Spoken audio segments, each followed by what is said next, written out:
If we don't sell oil no one will. ഞങ്ങൾ എണ്ണ വിറ്റില്ല എങ്കിൽ ആരും എണ്ണ വിൽക്കില്ല. ഈ ഒരു വാചകം, ഈ ഒരു ഭീഷണി ഇറാന്റെ പാർലമെന്റ് സ്പീക്കറും ചീഫ് നെഗോഷിയേറ്ററുമായ Mohammad Baqer Ghalibaf social media പ്ലാറ്റ്ഫോമായ എക്സിലൂടെ കുറിച്ച ഒരു വാചകം ലോക രാജ്യങ്ങളെ എല്ലാം വിറപ്പിച്ചിരിക്കുകയാണ്.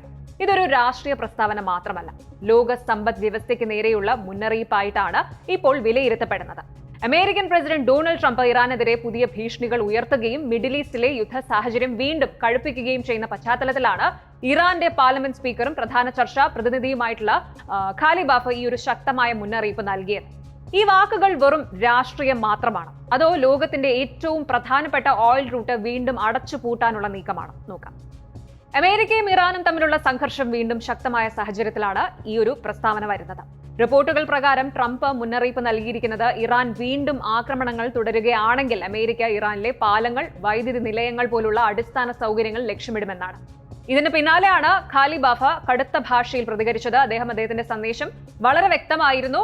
ഇറാന്റെ സുരക്ഷ അപകടത്തിലായാൽ ഈ മേഖലയിലെ മറ്റാരുടെയും എനർജി എക്സ്പോർട്ട് സുരക്ഷിതമാകില്ല. കാര്യങ്ങൾ വളരെ സങ്കീർണമാണ്. ഈ യുദ്ധത്തിന്റെ സമവാക്യം ഇപ്പോൾ എല്ലാം അല്ലെങ്കിൽ ഒന്നുമില്ല എന്ന രീതിയിലേക്ക് മാറിയെന്നാണ് ഖാലിബാഫ് തുറന്നടിച്ചിരിക്കുന്നത്. ഇറാൻ പറയുന്ന പ്രധാന കാര്യങ്ങൾ ഇവയാണ്. ഒന്ന്, എണ്ണ കയറ്റുമതിയിൽ തുല്യത, ഇക്വാളിറ്റി. ഇറാനെ അന്താരാഷ്ട്ര വിപണിയിൽ എണ്ണ വിൽക്കാൻ അനുവദിച്ചില്ല എങ്കിൽ ഗൾഫ് മേഖലയിലെ മറ്റൊരൊറ്റ രാജ്യത്തിനും സമാധാനമായിട്ട് എണ്ണ കയറ്റുമതി ചെയ്യാൻ കഴിയില്ല. രണ്ട്, ഇൻഫ്രാസ്ട്രക്ചറിന്റെ സുരക്ഷയാണ്. ഇറാന്റെ സ്വന്തം സുരക്ഷയും അടിസ്ഥാന സൗകര്യങ്ങളും ഉറപ്പാക്കാത്ത ഇടത്തോളം കാലം പശ്ചിമേഷ്യയിലെ ഒരു എണ്ണ റിഫൈനറിയോ ഇൻഫ്രാസ്ട്രക്ചറോ സുരക്ഷിതമായിരിക്കില്ല. മൂന്ന്, ഹോർമുസ് കടലിടുക്കിന്റെ അവസ്ഥ. സ്ട്രേറ്റ് ഓഫ് ഹോർമുസ് ഇനി ഒരിക്കലും യുദ്ധത്തിന് മുമ്പുണ്ടായിരുന്ന പഴയ അവസ്ഥയിലേക്ക് മടങ്ങില്ല. അമേരിക്കൻ സേന മേഖലയിൽ നിന്ന് പൂർണ്ണമായി പിന്മാറാതെ ഹോർമുസിൽ ഇനി സുരക്ഷയും സമാധാനവും പ്രതീക്ഷിക്കേണ്ടതില്ല എന്നും ഇറാൻ വ്യക്തമായിട്ട് പ്രഖ്യാപിച്ചു കഴിഞ്ഞു. ഇനി എന്തുകൊണ്ടാണ് ഇത്രയും പെട്ടെന്ന് ഇറാൻ ഇത്രയും കടുപ്പിച്ച് സംസാരിക്കുന്നത്? അതിന് പിന്നിൽ US പ്രസിഡന്റ് ഡൊണാൾഡ് ട്രംപിന്റെ ഒരു മുന്നറിയിപ്പായി. ഹോർമുസിലൂടെ പോകുന്ന വാണിജ്യ കപ്പലുകൾക്ക് നേരെ ഇറാൻ ആക്രമണം നടത്തിയാൽ ഓരോ ആക്രമണത്തിനും പകരമായിട്ട് ഇറാന്റെ ഓരോ പാലമോ അല്ലെങ്കിൽ പവർ പ്ലാന്റോ അമേരിക്ക ബോംബിട്ട് തകർക്കുമെന്നാണ് ട്രംപ് പരസ്യമായിട്ട് പ്രഖ്യാപിച്ചത്. എന്നാൽ ഈ ഭീഷണിക്ക് ഇറാൻ വഴങ്ങിയില്ല. ഒരു ഇറാനിയൻ മിലിറ്ററി ഒഫീഷ്യൽ ഇതിന് നൽകിയ മറുപടി എന്താണെന്ന് വെച്ചാൽ, ഞങ്ങളുടെ അടിസ്ഥാന സൗകര്യങ്ങൾക്ക് നേരെ ഒരു ആക്രമണം ഉണ്ടായാൽ ഗൾഫ് മേഖലയിലുള്ള അമേരിക്കൻ സഖ്യകക്ഷികളുടെ സകല ഇൻഫ്രാസ്ട്രക്ചേഴ്സും ഞങ്ങൾ തരിപ്പണമാക്കും. ചുരുക്കത്തിൽ ഇരു വിഭാഗത്തിൽ നിന്നും നയതന്ത്ര ചർച്ചകൾക്ക് പകരം ആക്രമണത്തിന്റെ ആക്കം കൂട്ടുന്ന വാക്കുകളാണ് ഉയർന്നു വരുന്നത്.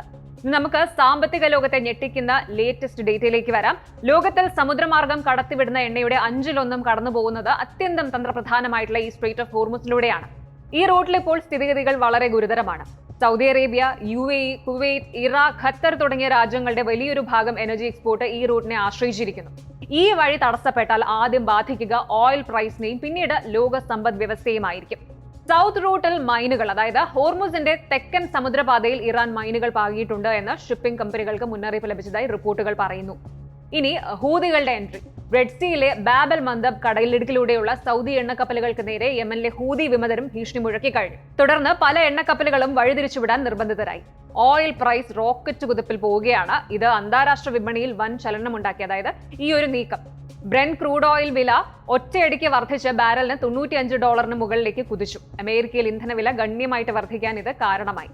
വാക്പോരുകൾക്ക് പുറമെ അതിർത്തികളിൽ പുകയുന്നത് യഥാർത്ഥ യുദ്ധം തന്നെയാണ്. തുടർച്ചയായ 12ാം ദിവസവും ഇറാനിലെ പ്രധാന ലക്ഷ്യസ്ഥാനങ്ങൾക്ക് നേരെ അമേരിക്കൻ വ്യോമസേന ശക്തമായ ആക്രമണം നടത്തി. തലസ്ഥാനമായ ടെഹ്റാനിലും ശ്രദ്ധേയമായ ബുഷേർ ആണവ നിലയത്തിൽ സമീപവും വലിയ സ്ഫോടനങ്ങൾ നടന്നിട്ടുണ്ട്. ഇതിന് തിരിച്ചടിയായിട്ട് ബഹ്റൈൻ, കുവൈറ്റ്, ജോർദൻ എന്നിവിടങ്ങളിലുള്ള US സൈനിക താവളങ്ങൾക്ക് നേരെ ഇറാൻ മിസൈൽ ഡ്രോൺ ആക്രമണങ്ങൾ അഴിച്ചുവിട്ടു. കൂടുതൽ രാജ്യങ്ങളിലേക്ക് ഈ ഒരു യുദ്ധം പടരുമ്പോൾ ആഗോള സമ്പദ് വ്യവസ്ഥ വലിയൊരു തകർച്ചയുടെ വക്കിലാണ് നിൽക്കുന്നത്. ഇനിയൊരു പ്രധാന ചോദ്യം, ഇതിന്റെ ആഘാതം ഇന്ത്യയെ പോലെയുള്ള രാജ്യങ്ങൾക്കും ഉണ്ടാകുമോ? ഉണ്ട്. ഇന്ത്യ തന്റെ ആവശ്യത്തിനുള്ള വലിയൊരു വിഹിതം ക്രൂഡ് ഓയിൽ ഇറക്കുമതി ചെയ്യുന്നതാണ്. അതിൽ മിഡിൽ ഈസ്റ്റിന് നിർണായകമായിട്ടുള്ള പങ്കുണ്ട്. ഹോർമുസ് വഴി ഗതാഗതം തടസ്സപ്പെട്ടാൽ ഓയിൽ പ്രൈസ് ഉയരാൻ സാധ്യതയുണ്ട്. അതിന്റെ പ്രതിഫലം പെട്രോൾ, ഡീസൽ, വിമാന ഇന്ധനം, ചരക്ക് ഗതാഗതം, വിലക്കയറ്റം തുടങ്ങി നിരവധി മേഖലകളിൽ കാണാം. അതുകൊണ്ടാണ് ഇന്ത്യ ഉൾപ്പെടെയുള്ള ഏഷ്യൻ രാജ്യങ്ങൾ ഈ സംഭവ വികാസങ്ങൾ സൂക്ഷ്മമായിട്ട് നിരീക്ഷിക്കുന്നത്.